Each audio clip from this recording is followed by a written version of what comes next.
اللہ اکبر اللہ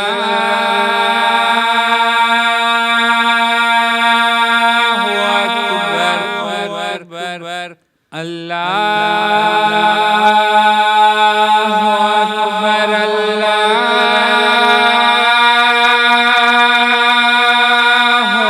اکبر اللہ اکبر اللہ اکبر۔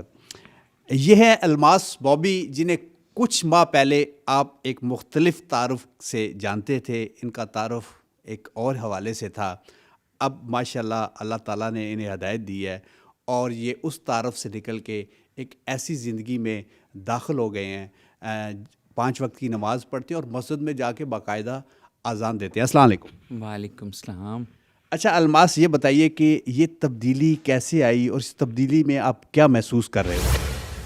راجہ صاحب، یہ اچھا کہنے سے یہ نہیں ہوتا۔ آپ اپنے بچے کو کہتے ہیں کہ اٹھ جا نماز پڑھ لے، اٹھ جا نماز، وہ کبھی مجبوری آپ کے وہ غصے سے وہ پڑھ لے گا، لیکن ریگولر نہیں پڑھے گا اور اس کو وہ حب نہیں ہوگی۔ یہ پیار کا جذبہ کسی کے ساتھ ہو جائے کہہ کے نہیں ہوتا، نفرت کا، یہ بھی خود رو بوٹی کی طرح اندر سے ایک۔ میں بھی پہلے فجر کی اذان ہوتی تھی، کبھی بھی اٹھ کے نماز نہیں پڑھی تھی، کبھی عید آ گئی پڑھ لی، کبھی شب معراج کو نفل پڑھ لیے، رمضان آ گیا پڑھ لیا، رمضان آ گیا کبھی پڑھ لیا، یا کوئی مصیبت کو ایسی پرابلم کوئی ہوگی تو فوراً اللہ کو یاد کر اللہ کو یاد کر نفل پڑھ کے اللہ مطلب کر لیا، ریگولر نہیں تھا۔ تو راجہ صاحب کچھ عرصے سے نا میرا دل بہت بے چین ہو رہا تھا نا، میرا دل نا، حالانکہ کسی چیز کی کمی نہیں ہے، سب کو پتہ ہے، آپ کو پتہ ہے، میرا دل ڈوب جاتا تھا غم سے۔ تو مجھے سمجھ نہیں آتی تھی کہ کیا ہے یہ، مجھے کیا ہو رہا ہے، کیوں اس طرح ڈوب جاتا ہے غم سے میرا دل۔ اور اپنے آپ کو کوسنا، نماز بھی نہیں پڑھنی، فجر کی ہر روزانہ فجر کی اذان کے ساتھ میری آنکھ کھل جاتی تھی، میں نے لیٹے رہنا، نماز نہیں پڑھنی اٹھ کے، اور اپنے آپ کو کوستے بھی رہنا، اپنے آپ سے وہ لڑتے بھی رہنا۔ لیکن راجہ صاحب، جواد وسیم صاحب نے مجھے 2-3 سال پہلے بھی کہا تھا کہ حج کرنے چلو الماس، تو پچھلے سال جب کہا انہوں نے تو میں نے کہا جواد صاحب انشاءاللہ اگلے سال، اور دل میں کہا کوئی نہیں، ایسے ٹالا میں نے ان کو، اور دل میں کہا میں کہاں بھئی، ابھی مجھے پرابلمس ہیں، فلان ہے، ڈھمکان ہے، ڈھکوسلے، حجتیں کہہ لیں آپ، ایکسکیوزز کہہ لیں۔ لیکن اگلا سال یہ آیا تو انہوں نے پھر مجھے کہا کہ الماس چلو حج پہ، تو میں نے کہا آپ کو کل بتائیں گے۔ دوسرے دن میں نے ان کو میسج کر دیا کہ الحمدللہ کہ ہم تیار ہیں، اور 3 لوگ تیار ہیں، 2 میرے ساتھی اور میرے ساتھ تیار ہو کے بڑے خوش ہوئے۔ اس کے بعد 5 مہینے رہتے تھے حج کو ابھی جانے میں، تو میں نے کہا حج سے آ کے نا میں نے اپنے ظاہر ادھر بال بھی کٹ جانے ہیں، تو میں نے آ کے نا یہ لیڈیز کپڑے بھی چھوڑ دینے ہیں، میں نے زیور پہننا بھی چھوڑ دینا، میں نے اپنے خود سے وہ کیا اپنا سارا۔ تو میں نے مسجد میں جایا کرنا ہے، 5 ٹائم نماز پڑھا کرنی ہے حج سے آ کے۔ اچھا 5 مہینے تھے ابھی، تو دوسرے تیسرے دن بس سو کے اٹھے ہی ہیں صبح، حسب معمول میں نے ناشتہ کیا ہے، بیٹھے ہیں تو آئینے کے آگے کھڑے ہو گئے ادھر اپنے بیڈ روم میں، تو میں نے کہا آ کے میں نے یہ کرنا ہے سارا کچھ، لیکن پھر میرا دل کہ نہیں ابھی، پھر میں نے کہا نہیں آ کے، پھر آئینے میں اپنے بال دیکھوں، اتنے لمبے لمبے خوبصورت بال، جیولری اور ساریاں جناب ڈائمنڈز وغیرہ ساروں، میں نے کہا ان کو اتار دوں، میں کہا آ کے، پھر میں نے کہا نہیں، 5 مہینے بعد نہیں، آج سے، آج اور ابھی، آج اور ابھی، ورنہ کبھی نہیں۔ میں نے راجہ صاحب فوراً اپنا زیور اتارا، میں نے نوز پن، کانوں کے سب کچھ اتار کے، تو میں نے جا کے بال اپنے بال کٹوائے تو میرے پاس جینٹس کپڑے نہیں تھے کہ میں فوراً جاؤں مسجد میں نماز پڑھوں، تو پھر وہ تھا ایک کرتا سا تھا شلوار سی، وہ میں نے پہنی، وضو میں نے کیا، اور مسجد میں جب مسجد میں پہنچے تو سارے اب منہ سے بولے بھی کوئی نہ، اور مجھے دیکھیں بھی یوں کر کے، یہ کیا بھائی ہوا ہے۔ تو بس میں نے جب نماز پڑھی ہے راجہ صاحب زور کی، تو مسجد سے باہر نکلتے ہی آپ اللہ پہ یقین کریں، آپ مسلمان ہیں، آپ اللہ پہ یقین کریں کہ میرے پاؤں جو ہیں وہ زمین پہ نہیں تھے، پاؤں میرے ایسے تھے جیسے بندہ ہواؤں میں اڑ نہیں رہا ہوتا، یوں اس طرح میرے پاؤں پڑ رہے تھے، اور پورا وجود ہلکا اور اڑ رہے تھے ہم جس طرح. گھر آئے، پھر ہو گیا عصر کب ہوگی، عصر کی اذان کب ہوگی، عصر پڑھنے کا بے چینی ہو گئی، اور کان میرے اذان کی طرف. پھر عصر پڑھی ہے، پھر مغرب، عشاء. پھر خود ہی میرے دل نے کہا کہ تہجد بھی میں نے پڑھنی ہے. مجھے کسی نے کہا کہ تہجد پڑھیں، یا پھر خود ہی تہجد بھی پڑھنا شروع کر دی. اور پھر ماشاءاللہ پھر ایک ہفتہ گزرا تھا مجھے نماز پڑھتے ہوئے، تو ایک حاجی صاحب نے اذان دینے لگے، تو میں نے کہا میں اذان دوں؟ تو انہوں نے مجھے یوں کر کے دیکھا تو کہہ رہے ہیں آ جائیں. میں نے جا کے تو اذان دے دی، اور بالکل الحمدللہ بالکل صحیح اذان دے دی. تو وہ مجھے حاجی صاحب کہتے ہیں کہ مجھے ایک ہفتہ لگا تھا، کبھی میں بھول جاؤں، کبھی میں جھجک جاؤں، کبھی میں کچھ ہو جاؤں، ردم ٹوٹ جائے. اور ایک ہفتہ مجھے لگا تھا کہ اذان میں وہ کرنے میں. آپ پہلے کبھی دی؟ میں کہا کبھی بھی نہیں. کہہ رہے ہیں آپ آئے ادھر آ کے اپنے اذان دے دی. لے پھر وہ سلسلہ چل نکلا، اور پھر حج کا دن بھی آ گیا. پھر حج پہ ہم گئے ہیں. الحمدللہ میرے مولا نے اتنا کرم راجہ صاحب مجھ پہ کیا کہ دیکھیں میرے جیسے بندے کو اللہ نے حج کروایا، زیارتیں کیں، مسجد نبوی جا کے حضور پاک صلی اللہ علیہ وسلم کے روضے کی جالی کے سامنے روئے ہیں کہ آپ ہی نے ہماری سفارش کرنی ہے اللہ کے آگے، ہم تو کچھ بھی نہیں ہے، نہ ہمارے پلے کچھ ہے. ادھر روئے، خانہ کعبہ میں نفل پڑھے، ادھر روئے.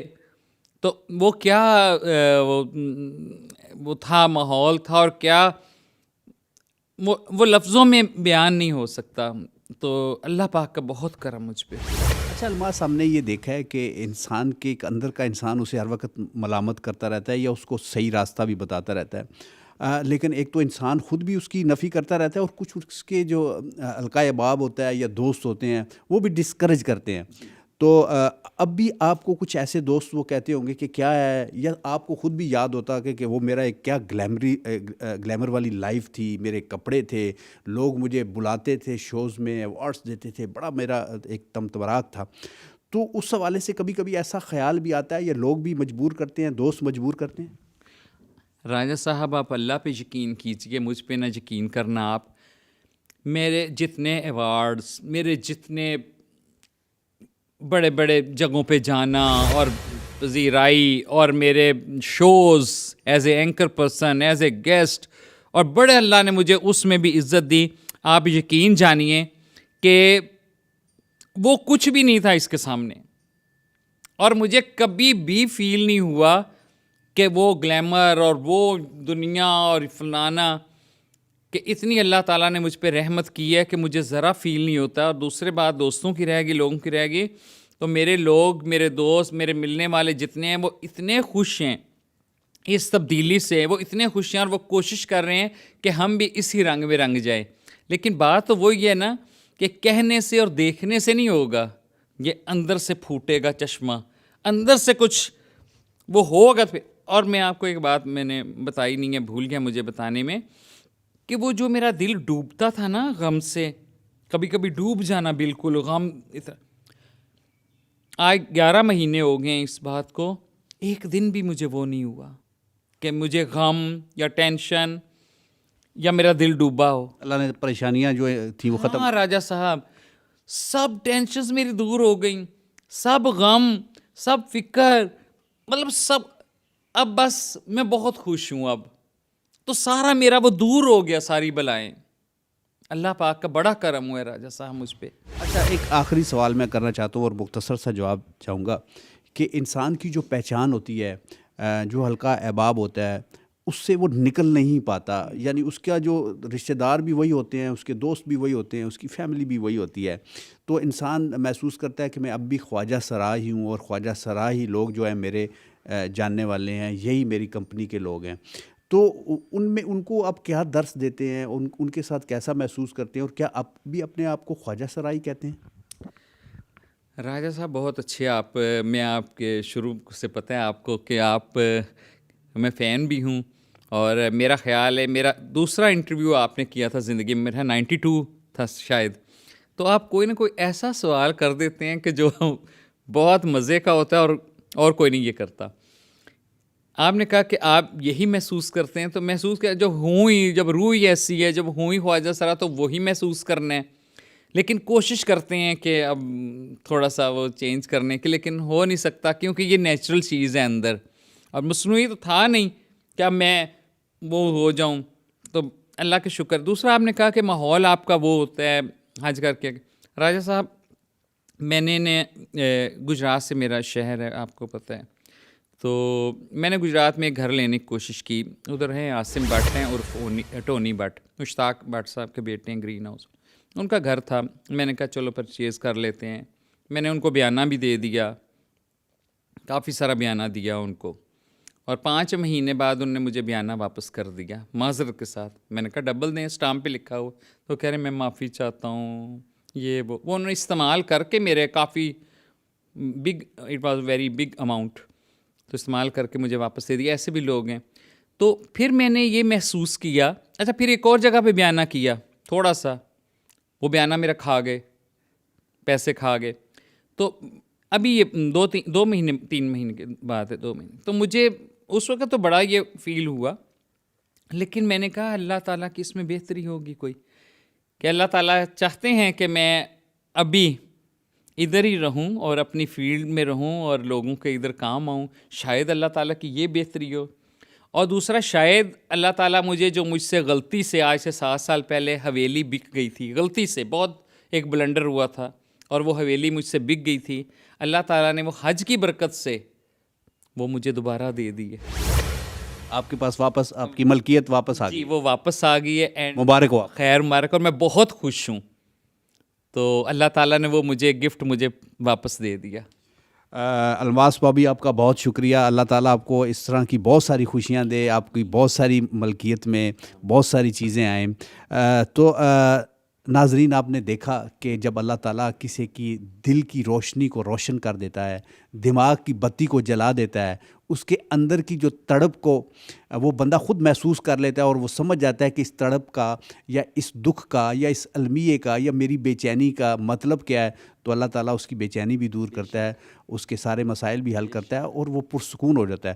اور جیسا کہ الماس نے کہا کہ اس کے پاس سب کچھ تھا لیکن بے چینی تھی, اب سب کچھ بھی ہے اور بے چینی بھی نہیں ہے, اور یہ صرف اللہ تعالیٰ کی مدد سے, اللہ تعالیٰ کی جو وہ رحمان اور رحیم ہے, اس کی رحمت کی وجہ سے یہ ختم ہوتی ہے. تو جناب, یہ ایک چھوٹا سا انٹرویو تھا الماس بابی کا جو ہم نے آپ تک پہنچانا تھا. اس کو دیکھیے, اس کو پسند کیجئے, اس چینل کو سبسکرائب کیجئے, اور اس کو آگے بھی شیئر کیجئے. آپ کا بہت بہت شکریہ.